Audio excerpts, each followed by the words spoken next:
ಮಾವ ಏನಿದೆಲ್ಲ? ಹಾ, ಇವೆಲ್ಲ ವರ್ಷಗಳಿಂದ ಹಾಗೆ ಬಿದ್ಕೊಂಡಿದೆ.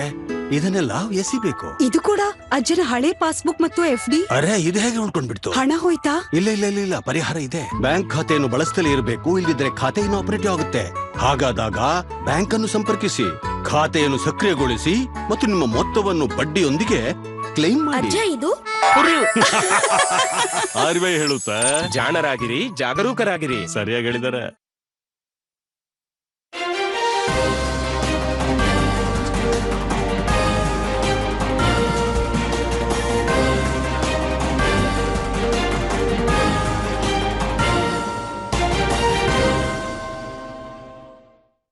ನಮಸ್ಕಾರ. ಮುಖ್ಯಾಂಶಗಳು.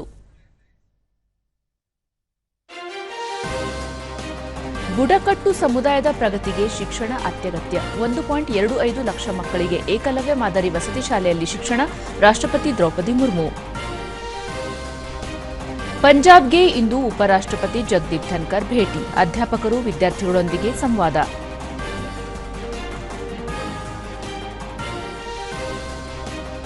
ಮುಖ್ಯಮಂತ್ರಿ ಸಿದ್ದರಾಮಯ್ಯ ಅಧ್ಯಕ್ಷತೆಯಲ್ಲಿ ಬಜೆಟ್ ಪೂರ್ವಭಾವಿ ಸಭೆ. ಇಂದು ರೈತರಿಂದ ಸಲಹೆ ಸ್ವೀಕಾರ. ಮತ್ತು ಪ್ರೊ ಹಾಕಿ ಲೀಗ್ ಪಂದ್ಯಾವಳಿ, ಸ್ಪೇನ್ ವಿರುದ್ಧ ಭಾರತದ ಪುರುಷರ ತಂಡಕ್ಕೆ ಗೆಲುವು. ವಾರ್ತೆಗಳ ವಿವರ. ದೆಹಲಿಯಲ್ಲಿ ಇದೇ 24ರವರೆಗೆ ಹಮ್ಮಿಕೊಂಡಿರುವ ಆದಿ ಮಹೋತ್ಸವ ಕಾರ್ಯಕ್ರಮದಲ್ಲಿ ರಾಷ್ಟ್ರಪತಿ ದ್ರೌಪದಿ ಮುರ್ಮು ಪಾಲ್ಗೊಂಡಿದ್ದರು. ಈ ವೇಳೆ ಕೇಂದ್ರ ಬುಡಕಟ್ಟು ವ್ಯವಹಾರಗಳ ಸಚಿವ ಜುಯಲ್ ಓರಂ, ರಾಜ್ಯ ಮಂತ್ರಿ ದುರ್ಗಾದಾಸ್ ಯುಕೆ, ಸಂಸದೆ ಬಾನ್ಸುರಿ ಸ್ವರಾಜ್ ಸೇರಿದಂತೆ ಹಲವರು ಉಪಸ್ಥಿತರಿದ್ದರು. 24 फरवरी तक चलेगा। महोत्सव में देश के विविध हिस्सों से 600 से अधिक आदिवासी कारीगर, 25 आदिवासी खाद्य स्टॉल लगाए गए हैं। कि पिछले सरकारों ने जनजातीय समाज, आदि महोत्सव ने जनजातीय समाज को एक मंच दिया है। उस मंच पर समाज की संस्कृति है, विरासत है, विरासत के साथ उनकी शिल्पकारी है, जो जनजातीय समाज को मुख्य धारा का हिस्सा बना रहा है। आदि महोत्सव जनजातीय समाज के लिए केवल आयोजन नहीं है, अनेकों कार्य हुए हैं। 10 वर्षों के दौरान ಬಳಿಕ ರಾಷ್ಟ್ರಪತಿ ದ್ರೌಪದಿ ಮುರ್ಮು ಆದಿ ಮಹೋತ್ಸವ ಕಾರ್ಯಕ್ರಮ ಬುಡಕಟ್ಟು ಸಮುದಾಯದ ಪರಂಪರೆಯನ್ನು ಉತ್ತೇಜಿಸುವುದು ಮತ್ತು ಈ ಸಮುದಾಯದ ಉದ್ಯಮಿಗಳಿಗೆ ಅವಕಾಶ ಒದಗಿಸುವ ವೇದಿಕೆಯಾಗಿದೆ. ಜೊತೆಗೆ ಕರಕುಶಲ ಉತ್ಪಾದಕರು, ಕಲಾವಿದರು ಮತ್ತು ಬುಡಕಟ್ಟು ಸಮಾಜವನ್ನು ಮಾರುಕಟ್ಟೆಯ ಜೊತೆ ಬೆಸೆಯಲು ಸಹಕಾರಿಯಾಗಿದೆ ಎಂದು ಹೇಳಿದರು. ಯಾವುದೇ ಸಮಾಜದ ಅಭಿವೃದ್ಧಿಗೆ ಶಿಕ್ಷಣ ಬಹುಮುಖ್ಯ ಪಾತ್ರ ವಹಿಸಲಿದೆ. ದೇಶಾದ್ಯಂತ 1.25 ಲಕ್ಷ ಬುಡಕಟ್ಟು ಸಮುದಾಯದ ಮಕ್ಕಳಿಗೆ 470 ಏಕಲವ್ಯ ಮಾದರಿ ವಸತಿ ಶಾಲೆಗಳ ಮೂಲಕ ಗುಣಮಟ್ಟದ ಶಿಕ್ಷಣ ನೀಡುತ್ತಿರುವುದು ಹರ್ಷದ ಸಂಗತಿ. ಕಳೆದ 10 ವರ್ಷಗಳಲ್ಲಿ ಬುಡಕಟ್ಟು ಸಮುದಾಯದ ಸಮಗ್ರ ಪ್ರಗತಿಗಾಗಿ ಕೇಂದ್ರ ಸರ್ಕಾರ ಹಲವು ಕ್ರಮಗಳನ್ನು ಕೈಗೊಂಡಿದೆ. ಬುಡಕಟ್ಟು ಸಮುದಾಯ ಪ್ರಗತಿ ಹೊಂದಿದರೆ ಅದು ದೇಶದ ಪ್ರಗತಿಗೂ ಪೂರಕವಾಗಲಿದೆ ಎಂದು ತಿಳಿಸಿದರು. ಕರಕುಶಲ ಉತ್ಪನ್ನಗಳು, ಆಹಾರ, ಉಡುಪು, ಆಭರಣ, ವೈದ್ಯಕೀಯ ಅಭ್ಯಾಸ, ಕ್ರೀಡೆ ಸೇರಿದಂತೆ ಇನ್ನಿತರ ವಿಷಯಗಳು ಬುಡಕಟ್ಟು ಸಮುದಾಯದ ಪರಂಪರೆಯ ಭಾಗವಾಗಿದೆ ಎಂದು ಅವರು ಇದೇ ಸಂದರ್ಭದಲ್ಲಿ ಹೇಳಿದರು. इसलिए जनजातीय अस्मिता के प्रति गौरव का भाव बढ़ाने के साथ साथ जनजातीय समाज का तेज गति से विकास करने के लिए बहुआयामी प्रयास किए जा रहे हैं। वर्ष 2021 में 21 से प्रतिवर्ष भगवान बिरसा मुंडा की जयंती के दिन 15 नवंबर को जनजातीय गौरव दिवस मनाने की परंपरा स्थापित किए गए हैं।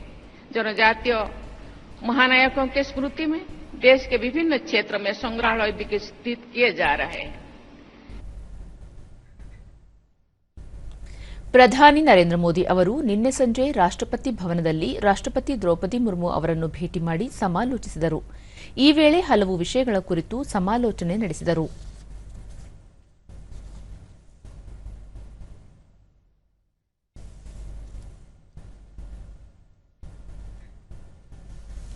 ಉಪರಾಷ್ಟ್ರಪತಿ ಜಗದೀಪ್ ಧನ್ಕರ್ ಇಂದು ಪಂಜಾಬ್ನ ಚಂಡೀಗಢ ಮತ್ತು ಮೊಹಾಲಿಗೆ ಪ್ರವಾಸ ಕೈಗೊಳ್ಳಲಿದ್ದಾರೆ. ಈ ಸಂದರ್ಭದಲ್ಲಿ ಮೊಹಾಲಿಯ ರಾಷ್ಟ್ರೀಯ ಕೃಷಿ, ಆಹಾರ ಮತ್ತು ಜೈವಿಕ ಉತ್ಪಾದನಾ ಸಂಸ್ಥೆಯಲ್ಲಿ ನಡೆಯುವ ಕಾರ್ಯಕ್ರಮದಲ್ಲಿ ಮುಖ್ಯ ಅತಿಥಿಯಾಗಿ ಭಾಗವಹಿಸಲಿದ್ದಾರೆ. ಅಲ್ಲದೆ ಭಾರತೀಯ ವಿಜ್ಞಾನ ಶಿಕ್ಷಣ ಮತ್ತು ಸಂಶೋಧನಾ ಸಂಸ್ಥೆಗಳ ಅಧ್ಯಾಪಕರು ಮತ್ತು ವಿದ್ಯಾರ್ಥಿಗಳೊಂದಿಗೆ ಸಂವಾದ ನಡೆಸುವ ಕಾರ್ಯಕ್ರಮದ ಅಧ್ಯಕ್ಷತೆ ವಹಿಸಲಿದ್ದಾರೆ.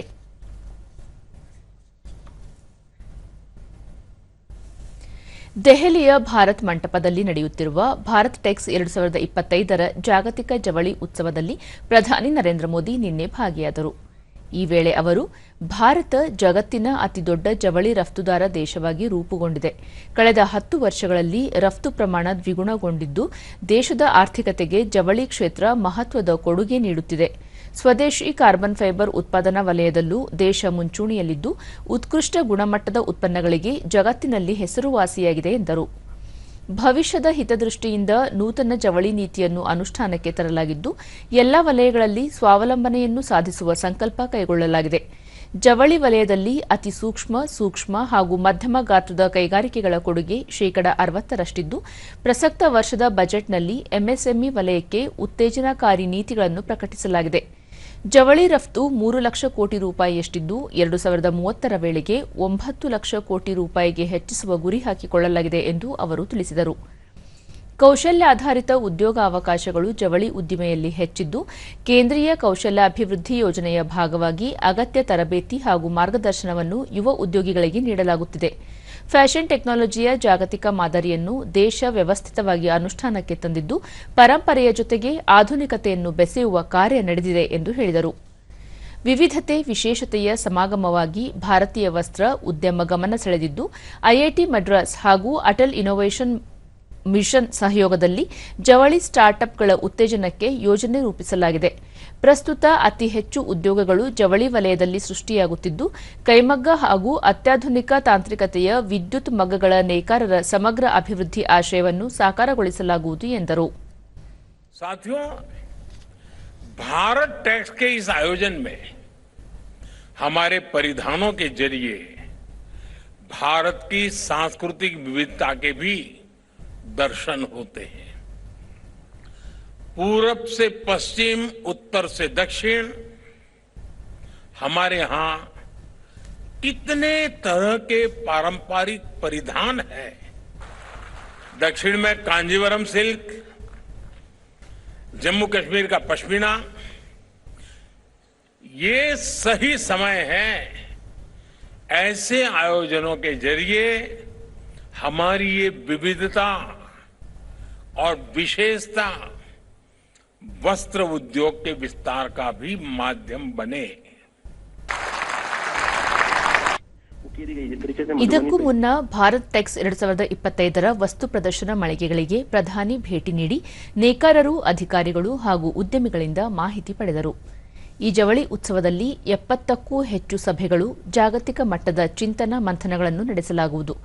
5,000ಕ್ಕೂ ಹೆಚ್ಚು ಪ್ರದರ್ಶಕರು, 120ಕ್ಕೂ ಹೆಚ್ಚು ದೇಶಗಳಿಂದ ಸಂದರ್ಶಕರು, ಉದ್ಯಮಿಗಳು ಭಾಗಿಯಾಗಿದ್ದಾರೆ. ಮುಂದಿನ ತಿಂಗಳು ನಡೆಯುವ ಬಜೆಟ್ ಅಧಿವೇಶನದಲ್ಲಿ ಆಯವ್ಯಯ ಮಂಡಿಸಲು ಮುಖ್ಯಮಂತ್ರಿ ಸಿದ್ದರಾಮಯ್ಯ ಅವರ ಪೂರ್ವ ತಯಾರಿ ಮುಂದುವರೆದಿದೆ. ಇಂದು ವಿಧಾನಸೌಧದಲ್ಲಿ ರೈತರ ಸಂಘ ಸಂಸ್ಥೆಗಳೊಂದಿಗೆ ಸಭೆ ನಡೆಸಲಿದ್ದಾರೆ. ರೈತರ ಮುಖಂಡರೊಂದಿಗೆ ಚರ್ಚಿಸಿ ಹಲವು ಸಲಹೆಗಳನ್ನು ಪಡೆದುಕೊಳ್ಳಲಿದ್ದಾರೆ. ಮಂಡಿ ನೋವಿನ ನಡುವೆಯೂ ಮುಖ್ಯಮಂತ್ರಿ ಸಿದ್ದರಾಮಯ್ಯ ಅವರು ಹಲವು ಇಲಾಖೆಗಳೊಂದಿಗೆ ಸಭೆ ನಡೆಸಿ ಪ್ರಸ್ತಾವನೆಗಳನ್ನು ಸ್ವೀಕರಿಸಿದ್ದಾರೆ. ಅಲ್ಲದೆ ಎಲ್ಲ ಪ್ರಸ್ತಾವನೆಗಳ ಕುರಿತು ಆರ್ಥಿಕ ಇಲಾಖೆಯೊಂದಿಗೆ ಚರ್ಚಿಸಿ ಅವುಗಳ ಸಾಧಕ ಬಾಧಕ ಬಗ್ಗೆ ಮಾಹಿತಿ ಪಡೆದುಕೊಂಡಿದ್ದಾರೆ.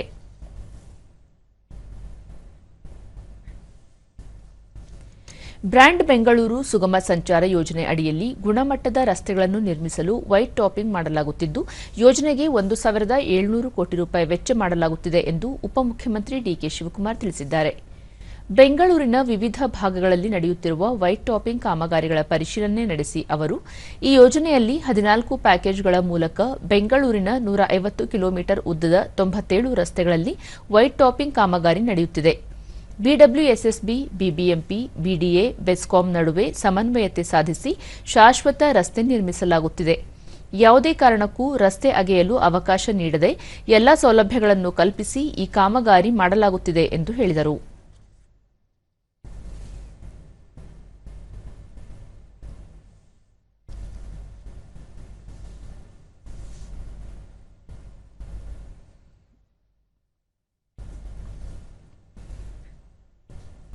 ವೈಟ್ ಟಾಪಿಂಗ್ ಕಾಮಗಾರಿ ಹೆಸರಲ್ಲಿ ಫೋಟೋ ಶೂಟ್ ಮಾಡಿದರೆ ಬೆಂಗಳೂರಿನ ಸಮಸ್ಯೆಗಳು ಬಗೆಹರಿಯುವುದಿಲ್ಲ ಎಂದು ವಿಧಾನಸಭೆ ಪ್ರತಿಪಕ್ಷ ನಾಯಕ ಆರ್ ಅಶೋಕ ವ್ಯಂಗ್ಯವಾಡಿದ್ದಾರೆ. ಈ ಬಗ್ಗೆ ತಮ್ಮ ಸಾಮಾಜಿಕ ಜಾಲತಾಣದಲ್ಲಿ ಅವರು 600 ಕೋಟಿ ರೂಪಾಯಿಗಿಂತ ಹೆಚ್ಚು ವೆಚ್ಚ ಮಾಡಿದರೂ ಬೆಂಗಳೂರು ನಗರದಲ್ಲಿ ಸಾವಿರಾರು ರಸ್ತೆ ಗುಂಡಿಗಳಿವೆ. ಮಾರ್ಚ್ ತಿಂಗಳಿನಿಂದ ಏಪ್ರಿಲ್ವರೆಗೂ ರಸ್ತೆ ಗುಂಡಿಗಳನ್ನು ಮುಚ್ಚುವ ಕಾಮಗಾರಿ ಕೈಗೊಳ್ಳದಿದ್ದರೆ ಮುಂದಿನ ಮಳೆಗಾಲದಲ್ಲಿ ಮತ್ತೊಮ್ಮೆ ಸಾರ್ವಜನಿಕರಿಗೆ ಮೃತ್ಯು ಕೂಪಗಳಾಗುವುದು ಖಚಿತ ಎಂದು ಟೀಕಿಸಿದರು. ಬೇಸಿಗೆ ಕಾಲದಲ್ಲಿ ಬೆಂಗಳೂರಿನ ಜನತೆ ನೀರಿಗಾಗಿ ತೊಂದರೆ ಅನುಭವಿಸದಂತೆ ಕ್ರಮ ಕೈಗೊಳ್ಳಬೇಕು. ಕೆಆರ್ಎಸ್ ಜಲಾಶಯದಿಂದ ತಮಿಳುನಾಡಿಗೆ ನೀರು ಹರಿಯದಂತೆ ಮುನ್ನೆಚ್ಚರಿಕೆ ವಹಿಸಬೇಕು. ಅದಕ್ಕಾಗಿ ಈಗಿನಿಂದಲೇ ಕಾನೂನು ಹೋರಾಟಕ್ಕೆ ಸಿದ್ಧತೆ ಮಾಡಿಕೊಂಡು ನ್ಯಾಯಾಲಯದಲ್ಲಿ ಕರ್ನಾಟಕದ ಪರವಾಗಿ ಗಟ್ಟಿಯಾದ ವಾದ ಮಂಡಿಸಲು ತಯಾರಾಗುವಂತೆ ಸಲಹೆ ನೀಡಿದರು. ಬಿಜೆಪಿ ರಾಜ್ಯಾಧ್ಯಕ್ಷರ ಸ್ಥಾನದ ಕುರಿತು ಇದೇ 20ರೊಳಗೆ ಉತ್ತರ ಲಭಿಸಲಿದೆ ಎಂದು ಬಿಜೆಪಿ ರಾಜ್ಯಾಧ್ಯಕ್ಷ ಬಿವೈ ವಿಜಯೇಂದ್ರ ತುಮಕೂರಿನಲ್ಲಿ ನಿನ್ನೆ ಹೇಳಿದ್ದಾರೆ. ಜಿಲ್ಲಾಧ್ಯಕ್ಷರ ನೇಮಕಾತಿ ಪೂರ್ಣಗೊಂಡ ಬಳಿಕ ರಾಜ್ಯಾಧ್ಯಕ್ಷರ ವಿಚಾರ ಸ್ಪಷ್ಟವಾಗಲಿದೆ. ದೆಹಲಿಯಲ್ಲಿ ಪ್ರಕ್ರಿಯೆ ನಡೆಯುತ್ತಿದ್ದು ಶೀಘ್ರದಲ್ಲಿಯೇ ಕೇಂದ್ರದ ವರಿಷ್ಠರು ರಾಜ್ಯಕ್ಕೆ ಆಗಮಿಸಲಿದ್ದು ಶಾಸಕರ ಜೊತೆ ಸಮಾಲೋಚಿಸಿ ಅಂತಿಮ ನಿರ್ಧಾರ ಕೈಗೊಳ್ಳಲಿದ್ದಾರೆ ಎಂದು ಹೇಳಿದರು. ಪಕ್ಷದ ಕೇಂದ್ರ ಶಿಸ್ತು ಸಮಿತಿ ಶಾಸಕ ಬಸವನಗೌಡ ಪಾಟೀಲ್ ಯತ್ನಾಳ್ ಅವರಿಗೆ ನೋಟಿಸ್ ನೀಡಿದೆ. 72 ಗಂಟೆಗಳ ಗಡುವು ಕೂಡ ನೀಡಲಾಗಿತ್ತು. ಅದಾದ ನಂತರ ಏನಾಗಿದೆ ಎನ್ನುವುದಕ್ಕೆ ಈಗ ಉತ್ತರ ನೀಡುವುದಿಲ್ಲ ಎಂದು ಅವರು ತಿಳಿಸಿದರು. ರಾಜ್ಯದಲ್ಲಿ ವಿಶ್ವವಿದ್ಯಾಲಯಗಳನ್ನು ಮುಚ್ಚುವ ರಾಜ್ಯ ಸರ್ಕಾರದ ನಡೆ ದುರದೃಷ್ಟಕರ. ಬಿಜೆಪಿ ಸರ್ಕಾರ ಇದ್ದಾಗ ಆರಂಭಿಸಿದ ವಿಶ್ವವಿದ್ಯಾಲಯಗಳನ್ನು ಈಗ ಮುಚ್ಚುವ ಕೆಲಸ ಮಾಡಲಾಗುತ್ತಿದೆ. ಇವುಗಳಿಗೆ 300 ರಿಂದ 400 ಕೋಟಿ ರೂಪಾಯಿ ಅನುದಾನ ಕೊಡಬೇಕಾಗಿದೆ. ಅನುದಾನ ನೀಡಿದರೆ ವಿಶ್ವವಿದ್ಯಾಲಯಗಳು ಕಾರ್ಯನಿರ್ವಹಿಸಲಿವೆ. ಇದರಿಂದ ವಿದ್ಯಾರ್ಥಿಗಳಿಗೂ ಅನುಕೂಲವಾಗಲಿದೆ. ಸರ್ಕಾರ ಶೀಘ್ರವೇ ಎಚ್ಚೆತ್ತುಕೊಂಡು ತನ್ನ ನಿರ್ಧಾರದಿಂದ ಹಿಂದೆ ಸರಿಯಬೇಕಿದೆ ಎಂದರು. ರಾಜ್ಯ ಸರ್ಕಾರ ಜಾರಿ ಮಾಡಿರುವ ಖಾತರಿ ಯೋಜನೆಗಳಿಗೆ ಹಣ ಹೊಂದಿಸಲು ಸಾಧ್ಯವಾಗದೆ ಪೆಟ್ರೋಲ್, ಮುದ್ರಾಂಕ ಶುಲ್ಕ ಸೇರಿದಂತೆ ಬೇರೆ ಬೇರೆ ದರಗಳನ್ನು ಏರಿಕೆ ಮಾಡಲಾಗಿದೆ ಎಂದು ಹೇಳಿದರು. ಚಿತ್ರದುರ್ಗ ಜಿಲ್ಲಾ ತೋಟಗಾರಿಕಾ ಇಲಾಖೆ ವತಿಯಿಂದ 3 ದಿನಗಳ ಫಲಪುಷ್ಪ ಪ್ರದರ್ಶನ ಹಮ್ಮಿಕೊಳ್ಳಲಾಗಿದ್ದು ಫಲಪುಷ್ಪದ ಜೊತೆಗೆ ವಿವಿಧ ಕಲಾಕೃತಿಗಳು ಜನಸಾಮಾನ್ಯರ ಮನಸೂರೆಗೊಂಡವು. ಈ ಕುರಿತು ಒಂದು ವರದಿ. ಚಿತ್ರದುರ್ಗ ಜಿಲ್ಲಾ ತೋಟಗಾರಿಕಾ ಇಲಾಖೆ ಪ್ರತಿ ವರ್ಷ ಫಲಪುಷ್ಪ ಪ್ರದರ್ಶನ ಆಯೋಜಿಸುತ್ತಿದ್ದು ವರ್ಷದಿಂದ ವರ್ಷಕ್ಕೆ ವಿಭಿನ್ನ ಪರಿಕಲ್ಪನೆಗಳೊಂದಿಗೆ ಜನರನ್ನು ಹೆಚ್ಚು ಆಕರ್ಷಿಸುವ ಕೆಲಸ ಮಾಡುತ್ತಿದ್ದು ಈ ಬಾರಿ ಮಹಿಳಾ ಕೇಂದ್ರಿತ ಕಾರ್ಯಕ್ರಮಕ್ಕೆ ಒತ್ತು ನೀಡಲಾಗಿದೆ. 32ನೇ ಬಾರಿಯ ಫಲಪುಷ್ಪ ಪ್ರದರ್ಶನ ಹಲವು ವಿಶೇಷತೆಗಳಿಂದ ಕೂಡಿದೆ.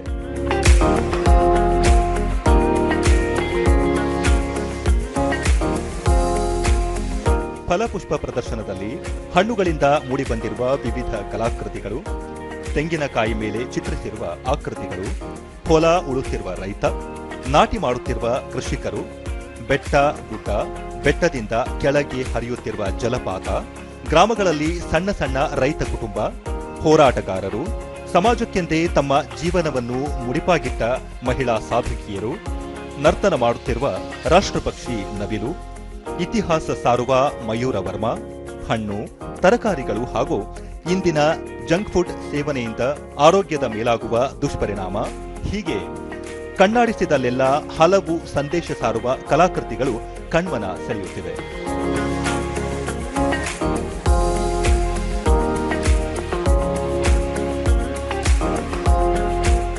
ದೂರದರ್ಶನದೊಂದಿಗೆ ಸ್ಥಳೀಯರಾದ ಸರಿತಾ ಯೋಗರಾಜ್, ಫಲಪುಷ್ಪ ಪ್ರದರ್ಶನ ವರ್ಷದಿಂದ ವರ್ಷಕ್ಕೆ ವಿಭಿನ್ನವಾಗಿ ಮೂಡಿಬರುತ್ತಿದೆ. ಬರದ ನಾಡಿನಲ್ಲಿಯೂ ಫಲಪುಷ್ಪ ಪ್ರದರ್ಶನ ಆಕರ್ಷಣೀಯವಾಗಿದೆ ಎಂದರು. ನಮ್ಗೆಲ್ಲ ಆಸಕ್ತಿ ಬೆಳೆಸಬೇಕು ಅಂತ ಹೇಳಿ ಫಲಪುಷ್ಪ ಪ್ರದರ್ಶನ ಜೊತೆ ಗಿಡಗಳನ್ನು ಮಾರಾಟ ಮಾಡ್ತಾರೆ, ಅಲಂಕಾರಿಕ ಗಿಡಗಳನ್ನು. ನಮಗೆ ತುಂಬಾ ಖುಷಿ ಆಗುತ್ತೆ. ನಮಗೆ ಬೇಕಿರೋದನ್ನೆಲ್ಲ ನಾವು ಯಾವ್ದು ಬೇಕೋ ಸೆಲೆಕ್ಷನ್ ಮಾಡಿಕೊಂಡು ಮನೆಗೆ ತಗೊಂಡೋಗಿ ಬೆಳೆಸೋದು ಚೆನ್ನಾಗಿರುತ್ತೆ. ಮತ್ತೆ ಮಕ್ಕಳಿಗೂ ಸಮೇತ ಇದು ಆಸಕ್ತಿ ಮೂಡಿಸುತ್ತೆ. ಯಾಕಂದ್ರೆ ಮಕ್ಕಳನ್ನ ನಾವೆಲ್ಲ ಕರ್ಕೊಂಬಂದು ತೋರಿಸ್ತೀವಲ್ವಾ, ಅವ್ರಿಗೆ ಹೌದು ನಮ್ಮನೇಲಿ ಈ ತರ ಗಾರ್ಡನ್ ಮಾಡ್ಬೇಕಲ್ವಾ ಅಂತ ಅವ್ರಿಗೂ ತುಂಬಾ ಖುಷಿ ಆಗುತ್ತೆ. ಕಲಾವಿದ ನಾಗರಾಜ ಬೇದ್ರೆ, ಚಿತ್ರದುರ್ಗದ ಕಲಾವಿದರು ರಚಿಸಿರುವ 60ಕ್ಕೂ ಹೆಚ್ಚು ಕಲಾಕೃತಿಗಳನ್ನು ಪ್ರದರ್ಶನಕ್ಕೆ ಇಡಲಾಗಿದೆ. ಸಾರ್ವಜನಿಕರಿಂದ ಉತ್ತಮ ಪ್ರೋತ್ಸಾಹ ದೊರೆಯುತ್ತಿದೆ ಎಂದು ತಿಳಿಸಿದರು. ಈ ಜಿಲ್ಲೆಯ ಬುಡಕಟ್ಟು ಹಾಗೂ ನಮ್ಮ ಕಲ್ಲಿನ ಕೋಟೆ ಇರ್ಬೋದು, ನವ್ಯ ಕಲೆ ಇರ್ಬೋದು, ಅದಲ್ಲದೆ ಸಾಂಪ್ರದಾಯಿಕ ಕಲೆ ಇರ್ಬೋದು, ಹೀಗೆ ಅನೇಕ 60ಕ್ಕೂ ಹೆಚ್ಚು ವಿವಿಧ ಕಲಾಕೃತಿಗಳನ್ನ ನಾವು ಇವತ್ತು ಎಕ್ಸಿಬಿಷನ್ ಅನ್ನ ಮಾಡಿದ್ದೇವೆ. ಫಲಪುಷ್ಪ ಪ್ರದರ್ಶನದ ಜೊತೆಯಲ್ಲೇ ಇವತ್ತು ಒಂದು ಕಲಾ ಉತ್ಸವ ನಡೆದ ರೀತಿಯಲ್ಲಿ ನಡೀತಾ ಇದೆ. ಮತ್ತೋರ್ವ ಶಿಲ್ಪಿ ರಾಘವೇಂದ್ರ, ಪ್ರತಿ ಬಾರಿ ಫಲಪುಷ್ಪ ಪ್ರದರ್ಶನದಲ್ಲಿ ಶಿಲ್ಪಕಲೆಗಳು ರಾರಾಜಿಸುತ್ತವೆ. ಜನರ ಅಗತ್ಯತೆ, ವಾಸ್ತವಕ್ಕೆ ಅನುಗುಣವಾಗಿ ಶಿಲ್ಪಕಲೆ ರಚಿಸಿ ಪ್ರದರ್ಶಿಸಲಾಗುತ್ತದೆ ಎಂದು ಹೇಳಿದರು. ಪ್ರತಿ ವರ್ಷನೂ ಇಲ್ಲಿ ಇಲಾಖೆಯಿಂದ ನಮಗೆ ಬಹಳ ಪ್ರೋತ್ಸಾಹ ಕೊಡ್ತಿದ್ದಾರೆ. ಇಲಾಖೆಯವರು ಕರೆದು ಬಿಟ್ಟು ನಮಗೆ ಅವ್ರಿಗೆ ಯಾವ ತರ ಹೇಳ್ತಾರೋ ಆ ತರ ನಾವು ರಚನೆ ಮಾಡಿ ಕೊಡ್ತಾ ಇದೀವಿ. ಒಂದು ಕಲಾಕೃತಿ ಮಾಡೋದಕ್ಕೆ ನಮಗೆ 15ರಿಂದ 20 ದಿನ ಆ ಸಬ್ಜೆಕ್ಟ್ ಮೇಲೆ ಹೋಗುತ್ತೆ. ಇದು ಕಬ್ಬಣ ಯೂಸ್ ಮಾಡ್ತಿದೀವಿ, POP ಮತ್ತೆ ಪೇಂಟ್ ನಲ್ಲಿ ಕೆಲವೊಂದು ಏನೇನು ಆ ಸಂದರ್ಭದಲ್ಲಿ ಬೇಕಾ ವಸ್ತುಗಳನ್ನ ಯೂಸ್ ಮಾಡ್ಕೊಂಡು ವರ್ಕ್ ಮಾಡ್ತಾ ಇದೀವಿ. ಕಲಾವಿದ ರಮೇಶ್ 2009ರಿಂದ ಕಲಾಕೃತಿಗಳನ್ನು ರಚಿಸಿ ಪ್ರದರ್ಶಿಸಲಾಗುತ್ತಿದೆ. ಈ ಬಾರಿ ಮಯೂರವರ್ಮನ ಕಲಾಕೃತಿ ರಚಿಸಲಾಗಿದ್ದು, ಪ್ರತಿ ಬಾರಿ ತಮ್ಮ ಇತಿಹಾಸವನ್ನು ಸಾರುವ ಕಲಾಕೃತಿಗೆ ಹೆಚ್ಚು ಒತ್ತು ನೀಡಲಾಗುತ್ತದೆ ಎಂದರು. ನಿರಂತರವಾಗಿ 2009ರಿಂದ ಇಲ್ಲಿವರೆಗೂ ಕಲಾಕೃತಿಗಳು ಮೂಡಿ ಬರ್ತಾ ಇದೆ. ಸುಮಾರು ಅಲ್ಲಿ ಉದಾಹರಣೆ ಸಬ್ಜೆಕ್ಟ್ ಈ ವರ್ಷ ಮಯೂರನ್ ಮಾಡಿದ್ದೀವಿ. ಹೋದ ವರ್ಷ ಇದು ರಾಜೇಂದ್ರ ಪ್ರಸಾದ್ ಅವ್ರದ್ದು, ಅಂಬೇಡ್ಕರ್ ಅವ್ರದ್ದು ಮಾಡಿದ್ವಿ. 10 ವರ್ಷ ಕಾಂತಾರದ್ದು ಮಾಡಿದ್ವಿ. ಸುಮಾರು ವರ್ಷ ಹಂಗೆ ಚೇಂಜ್ ಮಾಡ್ಕೊಂತ ವರ್ಕ್ ಮಾಡ್ಕೊಂತ ಬರ್ತಾ ಇದ್ವಿ. ಸಮಾಜ ಸೇವಕರಾದ ಶ್ವೇತಾ ವಿಶ್ವನಾಥ್ ಈ ಬಾರಿಯ ಫಲಪುಷ್ಪ ಪ್ರದರ್ಶನದಲ್ಲಿ ಮಹಿಳೆಯರಿಗೆ ವಿಶೇಷ ಗೌರವ ನೀಡಲಾಗಿದೆ. ಮಹಿಳೆಯರಿಗೆ ಸಂಬಂಧಿಸಿದ ಕಲಾಕೃತಿಗಳು ಎಲ್ಲರನ್ನೂ ಆಕರ್ಷಿಸುತ್ತಿವೆ ಎಂದು ತಿಳಿಸಿದರು. ಎಲ್ಲಾ ನಮ್ಮ ಪ್ರಪಂಚದಾದ್ಯಂತ ಇರೋ ಎಲ್ಲಾ ಮಹಿಳೆಯರನ್ನು ಸಹ ಇದರಲ್ಲಿ ತೋರಿಸ್ಕೊಟ್ಟಿದ್ದಾರೆ. ಪ್ರತಿಯೊಂದು ಸಮೇತ ನಾವು ನೋಡುವಂತದ್ದಾಗಿರುತ್ತೆ. ಎಲ್ಲರೂ ಸಹ ನಾವು ನೋಡ್ಬೋದು. ಇದನ್ನೆಲ್ಲರೂ ಬಂದು ನೋಡಿ ವೀಕ್ಷಣೆ ಮಾಡಿ. ತೋಟಗಾರಿಕಾ ಸಂಘದ ನಿರ್ದೇಶಕರಾದ ರೀನಾ ವೀರಭದ್ರಪ್ಪ ಹೆಣ್ಣನ್ನು ಸಬಲೆಯಾಗಿ ನೋಡಲಿ ಎಂಬ ಮಹತ್ವಾಕಾಂಕ್ಷೆಯೊಂದಿಗೆ ಕಲಾಕೃತಿಗಳನ್ನು ರಚಿಸಲಾಗಿದೆ.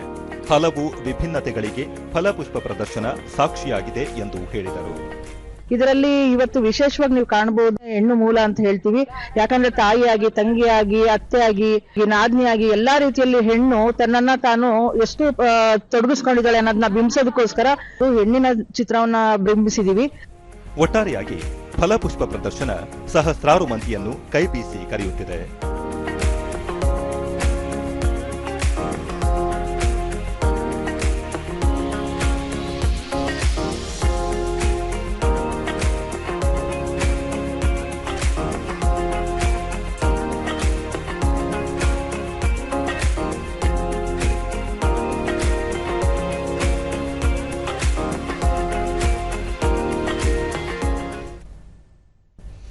ಈಗ ಜಾಹೀರಾತು, ನಂತರ ವಾರ್ತಾ ಪ್ರಸಾರ ಮುಂದುವರಿಯುವುದು.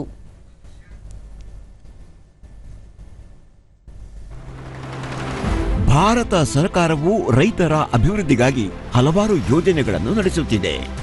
ರೈತರು ತಮ್ಮ ಫಸಲಿನ ಕೊಯ್ಲು ಮಾಡಿದ ತಕ್ಷಣವೇ ವೈಜ್ಞಾನಿಕ ಶೇಖರಣಾ ವಿಧಾನದಲ್ಲಿ ಸುರಕ್ಷಿತವಾಗಿ ಸಂಗ್ರಹಿಸಿಡುತ್ತಾರೆ ಮತ್ತು ಮಾರುಕಟ್ಟೆಯಲ್ಲಿ ಸರಿಯಾದ ಬೆಲೆ ಬಂದಾಗ ಮಾತ್ರ ಮಾರಾಟ ಮಾಡುತ್ತಾರೆ ಎಂದು ಸರ್ಕಾರಕ್ಕೆ ವಿಶ್ವಾಸ ಇದೆ. ರೈತರು WDRAಯಲ್ಲಿ ನೋಂದಾಯಿಸಲಾದ ಗೋದಾಮುಗಳಲ್ಲಿ ಶೇಖರಿಸಿದ ಬೆಳೆಗಳ ಮೇಲೆ ಬ್ಯಾಂಕ್ಗಳಿಂದ ಸಾಲ ಪಡೆಯಬಹುದು. ಭಾರತ ಸರ್ಕಾರವು ಡಿಜಿಟಲ್ ಗೇಟ್ವೇ ಕಿಸಾನ್ ಉಪಜ್ ನಿಧಿಯನ್ನು ಅಭಿವೃದ್ಧಿಪಡಿಸಿದೆ. ಹಾಗಾಗಿ ರೈತರು ಪದೇ ಪದೇ ಬ್ಯಾಂಕಿಗೆ ಭೇಟಿ ನೀಡುವ ಅಗತ್ಯ ಇರುವುದಿಲ್ಲ. ರೈತರು ಜನಸಮರ್ಥ ಪೋರ್ಟಲ್ನಲ್ಲಿ ನೋಂದಾಯಿಸಿಕೊಳ್ಳಲಿದ್ದಾರೆ. ಗೇಟ್ವೇಯ ರೂಲ್ ಎಂಜಿನ್ ಅರ್ಜಿದಾರರ ಅರ್ಹತೆಯನ್ನು ಪರಿಶೀಲಿಸುತ್ತದೆ ಮತ್ತು ವಿವಿಧ ಆಯ್ಕೆಗಳನ್ನು ಪ್ರಸ್ತುತಪಡಿಸುತ್ತದೆ. ಮಾಡಿದ ಆಯ್ಕೆಯ ಆಧಾರದ ಮೇಲೆ ಸಂಬಂಧಿತ ಬ್ಯಾಂಕ್ ಸಾಲದ ಮೊತ್ತವನ್ನು ವಿತರಿಸುತ್ತದೆ. ಈ ಡಿಜಿಟಲ್ ಗೇಟ್ವೇ ಮೂಲಕ ಅವರು ತಮ್ಮ ಬೆಳೆಗಳನ್ನು ಸರಿಯಾದ ಬೆಲೆಗೆ ಮಾರಾಟ ಮಾಡುವ ಸ್ವಾತಂತ್ರ್ಯ ಸಿಗುತ್ತದೆ. ಪ್ರಯಾಗ್ರಾಜ್ನ ಮಹಾಕುಂಭದ ತ್ರಿವೇಣಿ ಸಂಗಮದಲ್ಲಿ ನಿನ್ನೆ ಸಂಜೆ 6 ಗಂಟೆಯವರೆಗೆ 1.36 ಕೋಟಿಗೂ ಹೆಚ್ಚು ಭಕ್ತರು ಪವಿತ್ರ ಸ್ನಾನ ಮಾಡಿದ್ದಾರೆ. ಈ ಉತ್ಸವವು ಪ್ರಪಂಚದಾದ್ಯಂತ ಲಕ್ಷಾಂತರ ಭಕ್ತರನ್ನು ಆಕರ್ಷಿಸುತ್ತಿದೆ. ಇಲ್ಲಿಯವರೆಗೆ 52.83 ಕೋಟಿ ಭಕ್ತರು ಸಂಗಮದಲ್ಲಿ ಪವಿತ್ರ ಸ್ನಾನ ಮಾಡಿದ್ದಾರೆ. ಉತ್ತರ ಪ್ರದೇಶದ ರಾಜ್ಯಪಾಲರಾದ ಆನಂದಿಬೆನ್ ಪಟೇಲ್ ಸಂಗಮದಲ್ಲಿ ಪವಿತ್ರ ಸ್ನಾನ ಮಾಡಿದರು. ಇದು ವರ್ಷಗಳ ಕಾಲ ನೆನಪಿನಲ್ಲಿ ಉಳಿಯುವ ವಿಭಿನ್ನ ರೀತಿಯ ದೈವಿಕ ಅನುಭವವಾಗಿದೆ ಎಂದು ಅವರು ಹೇಳಿದರು. डुबकी लगाने के लिए बड़ी संख्या में महाकुंभ में पहुंच रहे हैं। इसी कड़ी में केंद्रीय मंत्री नितिन गडकरी ने भी संगम में पवित्र स्नान किया। सरकार लगातार ಕೇಂದ್ರ ಸಚಿವರಾದ ನಿತಿನ್ ಗಡ್ಕರಿ ಮತ್ತು ಧರ್ಮೇಂದ್ರ ಪ್ರಧಾನ್ ಕೂಡ ಮಹಾಕುಂಭಕ್ಕೆ ಭೇಟಿ ನೀಡಿದರು. ಪವಿತ್ರ ಸ್ನಾನದ ನಂತರ ಗಡ್ಕರಿ, ಮಹಾಕುಂಭವು ಕೇವಲ ಧಾರ್ಮಿಕ ಕಾರ್ಯಕ್ರಮವಲ್ಲ, ದೇಶಾದ್ಯಂತ ಜನರು ಒಂದೇ ನಂಬಿಕೆ ಮತ್ತು ಸಂಸ್ಕೃತಿಯಿಂದ ಬದ್ಧರಾಗಿರುವ ಏಕ್ ಭಾರತ್ ಶ್ರೇಷ್ಠ ಭಾರತ್ನ ಮನೋಭಾವವನ್ನು ಸಾಕಾರಗೊಳಿಸುವ ಒಂದು ಸಂದರ್ಭವಾಗಿದೆ ಎಂದರು. दूसरी ओर केंद्रीय शिक्षा मंत्री धर्मेंद्र प्रधान भी महाकुंभ पहुंचे और त्रिवेणी संगम में आस्था की डुबकी लगाई। उन्होंने कहा कि महाकुंभ सनातन सभ्यता, संस्कृति, दर्शन और हमारी शाश्वत परंपराओं के जीवंत होने का प्रमाण है। हजारों लोग अपनी गाड़ियाँ लेकर निकलेंगे, मुझे लगता है बहुत अच्छा और गंगा माता का आशीर्वाद हम सबको मिलेगा और निश्चित रूप से विश्व का कल्याण होगा और सबका कल्याण हो, ये हमारी भावना, यही आशीर्वाद है। ಮಹಾಕುಂಭವು ಮುಕ್ತಾಯಗೊಳ್ಳುವ ದಿನ ಸಮೀಪಿಸುತ್ತಿದ್ದು ಹೆಚ್ಚು ಭಕ್ತರು ಪ್ರಯಾಗ್ರಾಜ್ಗೆ ಬಂದು ದೈವಿಕ ಅನುಭವವನ್ನು ಪಡೆಯುವ ನಿರೀಕ್ಷೆಯಿದೆ. ದೆಹಲಿ ಸೇರಿದಂತೆ ಸುತ್ತಮುತ್ತಲಿನ ಹಲವು ಭಾಗಗಳಲ್ಲಿ ಇಂದು ಬೆಳಗ್ಗೆ ಭೂಕಂಪದ ಅನುಭವ ಆಗಿದೆ.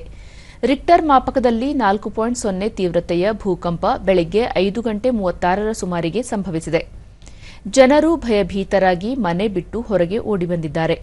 ದೆಹಲಿ ಮತ್ತು ಸುತ್ತಮುತ್ತಲಿನ ರಾಜ್ಯಗಳಲ್ಲಿ ಭೂಕಂಪದ ಅನುಭವವಾಗಿದ್ದು ಈವರೆಗೆ ಯಾವುದೇ ಹಾನಿ ಅಥವಾ ಸಾವು ನೋವುಗಳ ವರದಿಯಾಗಿಲ್ಲ. ದೆಹಲಿ ಸೇರಿದಂತೆ ನೋಯ್ಡಾ, ಗುರುಗಾಂವ್ನಲ್ಲೂ ಭೂಕಂಪದ ಅನುಭವ ಆಗಿದೆ ಎಂಬ ವರದಿಯಾಗಿದೆ. ರಾಜ್ಯದಲ್ಲಿ ಗೋವುಗಳನ್ನು ಸಂರಕ್ಷಿಸುವ 100 ಗೋಶಾಲೆಗಳಿವೆ. ಆದರೆ ಅಪಘಾತಕ್ಕೀಡಾದ ಗೋವುಗಳ ಪಾಲಿನ ಸಂಜೀವಿನಿ ಶಿವಮೊಗ್ಗದ ವರದಮೂಲದ ಬಳಿ ಇದೆ. ಪುಣ್ಯಕೋಟಿ ಗೋ ಸಂರಕ್ಷಣಾ ವೇದಿಕೆ ಅಪಘಾತಕ್ಕೆ ಈಡಾದ ಅಶಕ್ತ ಗೋವುಗಳ ರಕ್ಷಣೆ ಹಾಗೂ ಪಾಲನೆ ಕಾರ್ಯದಲ್ಲಿ ತೊಡಗಿದೆ. ಈ ಕುರಿತು ಒಂದು ವರದಿ.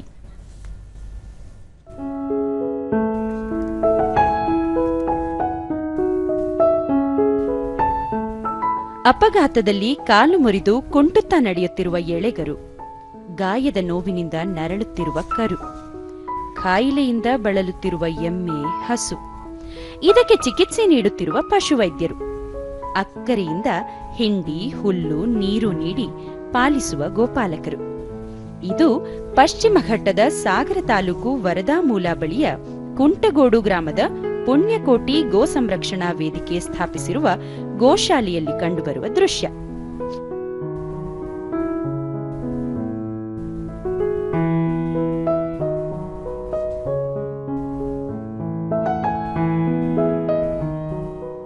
ಜಿಲ್ಲೆಯ ನಿವಾಸಿ ಪುರುಷೋತ್ತಮ ಹೆಗಡೆ ಕಳೆದ 17 ವರ್ಷಗಳಿಂದ ಈ ಗೋಶಾಲೆ ನಡೆಸುತ್ತಿದ್ದಾರೆ.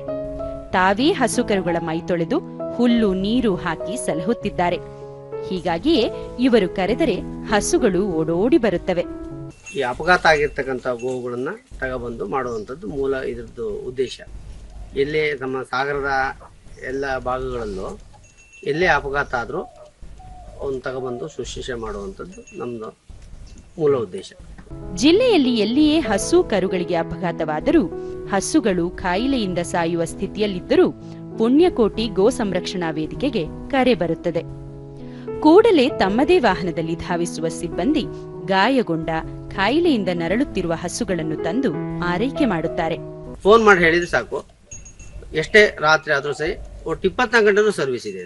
ಈ ಸೇವೆಯನ್ನ ನಾವು ಒಂದು ತೀರ್ಮಾನ ಮಾಡ್ಬಿಡ್ತೇವೆ ಜೀವನದಲ್ಲಿ, ಇದು ನಮ್ಮ ಜೀವನ ಗೋಶಾಲೆಗಾಗಿ ಮೀಸಲು ಅಂತ. ಅಂದ್ರೆ ಗೋಶಾಲೆಗೆಲ್ಲ, ಗೋ ಸಂರಕ್ಷಣೆಗಾಗಿ ಮೀಸಲು. ಜನರ ಸಹಕಾರ, ಜನರೇ ನೀಡುವ ಹುಲ್ಲು, ಹಣದ ದೇಣಿಗೆಯಿಂದ ಈ ಗೋಶಾಲೆ ನಿರಂತರವಾಗಿ ನಡೆಯುತ್ತಿದ್ದು ಪ್ರಸ್ತುತ ಗೋಶಾಲೆಯಲ್ಲಿ ಸುಮಾರು 70ಕ್ಕೂ ಹೆಚ್ಚು ಹಸು, ಎಮ್ಮೆ ಮತ್ತು ಕರುಗಳಿವೆ. ಈ ಎಲ್ಲ ಹಸು ಕರುಗಳನ್ನು ಪುರುಷೋತ್ತಮ ಹೆಗಡೆ ಮತ್ತು ಅವರ ಸೋದರಿ ಶೀಲಾ ದೀಕ್ಷಿತ್ ಪಾಲಿಸುತ್ತಿದ್ದು, ಹೊಸನಗರದ ಪ್ರಶಾಂತ್, ಐವಿ ಹೆಗಡೆ, ಕುಂಟಗೋಡು ಸೀತಾರಾಮ್, ಸುದರ್ಶನ್ ಮತ್ತಿತರರು ಇವರಿಗೆ ಸಹಾಯ ಹಸ್ತ ನೀಡಿದ್ದಾರೆ.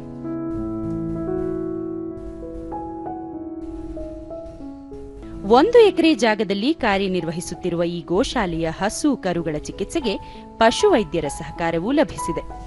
ಜಲಜೀವನ್ ಅಭಿಯಾನದಡಿ ಈ ಗೋಶಾಲೆಯಲ್ಲಿರುವ ಜಾನುವಾರುಗಳಿಗೆ ಕುಡಿಯುವ ನೀರಿನ ಸೌಲಭ್ಯ ಕಲ್ಪಿಸಲಾಗಿದೆ.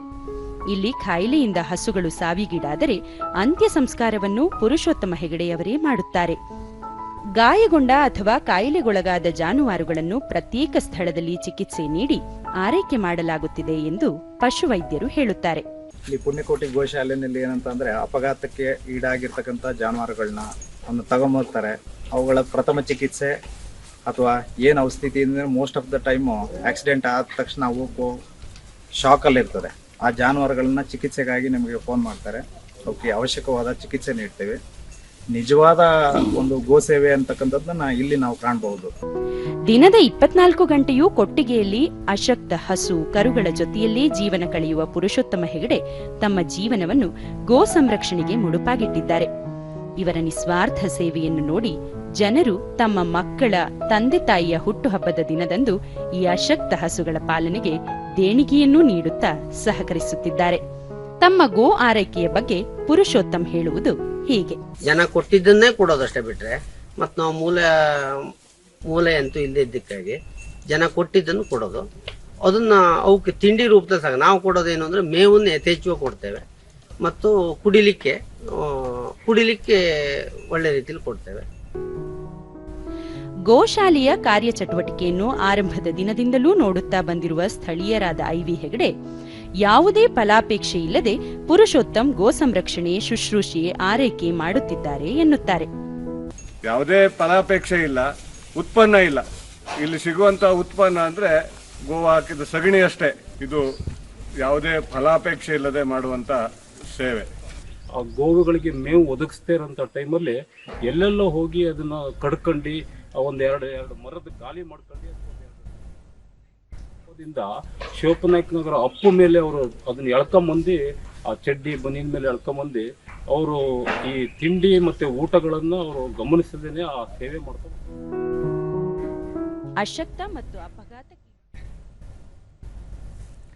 2024-25ರ FIH ಪ್ರೊ ಹಾಕಿ ಲೀಗ್ನಲ್ಲಿ ಭಾರತದ ಪುರುಷರ ತಂಡವು ಭುವನೇಶ್ವರದಲ್ಲಿ ಸ್ಪೇನ್ ಅನ್ನು 2-0 ಗೋಲುಗಳಿಂದ ಸೋಲಿಸಿತು. ಮೂರನೇ ಕ್ವಾರ್ಟರ್ನಲ್ಲಿಯೂ 2 ಗೋಲುಗಳು ಮನ್ದೀಪ್ ಮತ್ತು ದಿಲ್ಪ್ರೀತ್ ಪಡೆದರು. ಇದಕ್ಕೂ ಮೊದಲು ಇಂಗ್ಲೆಂಡ್ ಮಹಿಳಾ ತಂಡವು ಭಾರತ ವಿರುದ್ಧದ 2ನೇ ಪಂದ್ಯವನ್ನು ಶೂಟೌಟ್ನಲ್ಲಿ ಗೆದ್ದು ಲೀಡರ್ ಬೋರ್ಡ್ನಲ್ಲಿ 2 ನಿರ್ಣಾಯಕ ಅಂಕಗಳನ್ನು ಸೇರಿಸಿತು. ಭಾರತೀಯ ಮಹಿಳಾ ತಂಡವು ಈಗ ಫೆಬ್ರವರಿ 18ರಂದು ಸ್ಪೇನ್ ವಿರುದ್ಧ ಸೆಣಸಲಿದೆ. ಈಗ ಇಂದಿನ ಪತ್ರಿಕೆಗಳ ಇಣುಕು ನೋಟ.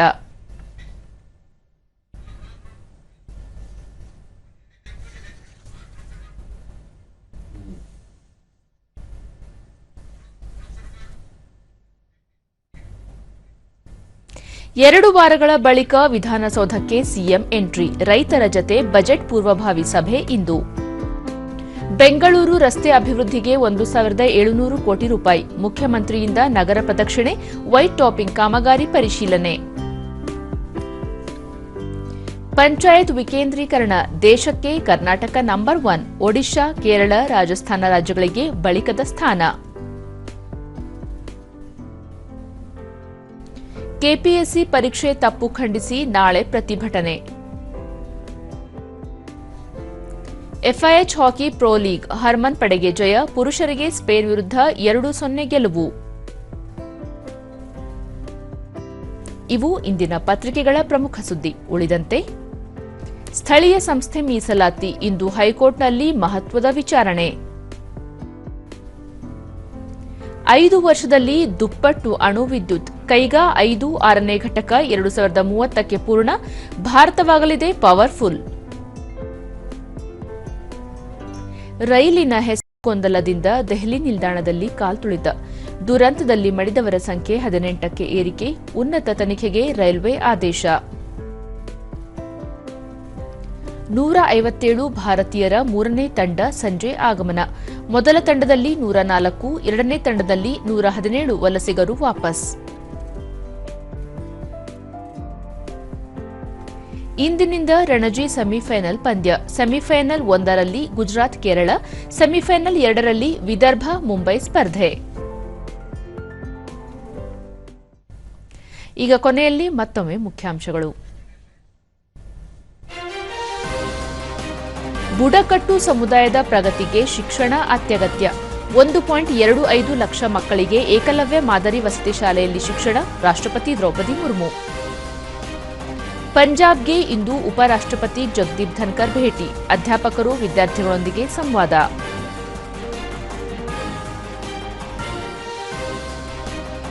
ಮುಖ್ಯಮಂತ್ರಿ ಸಿದ್ದರಾಮಯ್ಯ ಅಧ್ಯಕ್ಷತೆಯಲ್ಲಿ ಬಜೆಟ್ ಪೂರ್ವಭಾವಿ ಸಭೆ, ಇಂದು ರೈತರಿಂದ ಸಲಹೆ ಸ್ವೀಕಾರ. ಮತ್ತು ಪ್ರೊ ಹಾಕಿ ಲೀಗ್ ಪಂದ್ಯಾವಳಿ, ಸ್ಪೇನ್ ವಿರುದ್ಧ ಭಾರತದ ಪುರುಷರ ತಂಡಕ್ಕೆ ಗೆಲುವು. ವೀಕ್ಷಕರೇ, ನಮ್ಮ ವಾರ್ತಾ ಪ್ರಸಾರವನ್ನು ನೀವು ಡಿಡಿ ಚಂದನ ನ್ಯೂಸ್ ಯೂಟ್ಯೂಬ್, ಎಕ್ಸ್ ಖಾತೆ, ಫೇಸ್ಬುಕ್ ಹಾಗೂ ಇನ್ಸ್ಟಾಗ್ರಾಂನಲ್ಲೂ ವೀಕ್ಷಿಸಬಹುದು. ನಮ್ಮ ಮುಂದಿನ ವಾರ್ತಾ ಪ್ರಸಾರ ಬೆಳಗ್ಗೆ 11 ಗಂಟೆಗೆ. ನಮಸ್ಕಾರ.